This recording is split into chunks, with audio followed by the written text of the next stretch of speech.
मेरा देश मेरा मुल्क मेरा ये वतन शांति का उन्नति का प्यार का चमन। भाई नमस्कार। नमस्कार नमस्कार कौन कहूँ मु अगस्ट 15 पहुँचले वंदे मातरम। हाँ वंदे मातरम जे भाई आउ हम तिरंगा पताका रखिछ ना नहीं केते नब पताका देश स्वाधीन हलानी पूरा इवाडे आसो।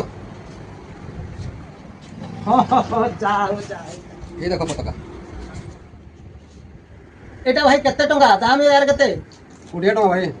ओ किछि नै 20 टका केते हैं हम देशर झंडा त्रिरंगा ए त्रिरंगार मूल्य के देई परिबो भाई केते कष्ट करजंती आम देश स्वाधीन करबा पे इंग्रेज मानको कबळरू इंग्रेज मानको हटेई के आमको गोटे स्वाधीन भारत देबा पे केते कष्ट करजंती आम पूर्व पुरुष महापुरुष माने तुम 20 टका कहलो 20 जगह रे मु 200 टका दे तुम नेबार अछि ना नहीं महादानी बेले 200 टका एटा 300 टका बोल कहूछ जदि नै नेबार अछि न जाओ। कहीं एते रागी जाऊ तुम व्यापारी लोक व्यापार करबो तुम जदि एमती रागी गले हबो कि आमे ग्राहक तुम मानकर आमे देवता हमको गोटे प्रेस्टीज सम्मान देकी कथबार्ता करियो ना एमती कोन कथबार्ता करतो आ केते दुकान अछि तिरंगा पताका मु नै पारिनी किंतु तुमठु नेबी आज देश पई एटा गोटे गर्व अगस्ट 15 आमे पालन करछे जेहेतु एणु मु जतिए पारिबे देबी भाई आ रागियो नै हां एटा ठीक कहलो भारत माता की जय। जय जय तिरंगा।